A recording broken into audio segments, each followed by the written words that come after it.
बऱ्याच जणांच्या अशा थिंकिंग झालेल्या आहे, की लव्ह मॅरेज किंवा लव्ह मॅरेज केल्यावर मुलं-मुली एकमेकांना समजून घेतात. एकमेकांचा स्वभाव माहिती असतो, जेणेकरून पुढं कुठल्या गोष्टीला प्रॉब्लेम येत नाही. पण मी तुम्हाला जेवढ्यांचे असे विचार आहेत ना, बरेचसे कमेंट पण करता कोणाच्या व्हिडिओला, की आई-वडिलांनी पण मुलांना समजून घ्यायला पाहिजे, की लग्न करताना आपल्या पार्टनरला म्हणजे एकमेकांना समजून घेतलं तर पुढचं आयुष्य छान जाईल. पण मी तुम्हाला सांगते असं काही नसतं. बघा आता यवतमाळ जिल्ह्यातली एक न्यूज आलेली.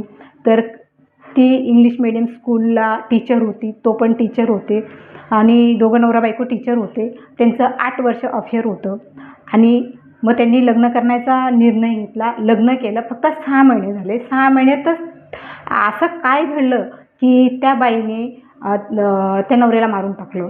म्हणजे त्याला सरबतमध्ये विष दिलं आणि त्याला मारलं आणि त्याची वाट कशी लावली, जे मुलं तिच्याकडं ट्युशनला येत होते, लहान मुलं म्हणजे मला असं वाटतं 10वी, 9वी, 10वीचे लहानच मुलं, त्यांना जास्त समज नसते.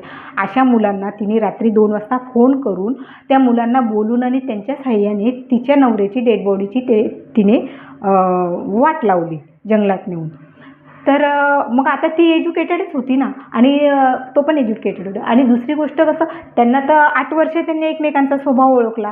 8 वर्षात भरपूर झाले. 8 दिवस भरपूर होता तर हुशारसाठी. पण मग 8 वर्ष त्यांनी एकमेकांचा स्वभाव ओळखला नसेल. म्हणून असं काही नसतं. ज्याची त्याची मेंटॅलिटी असते, संस्कार असतात. म्हणून असं काही नसतं की लिव्हिंग, बिविंग हे फालतू धंदे झाले. हे याच्यावर तुम्ही विश्वास ठेवू नका.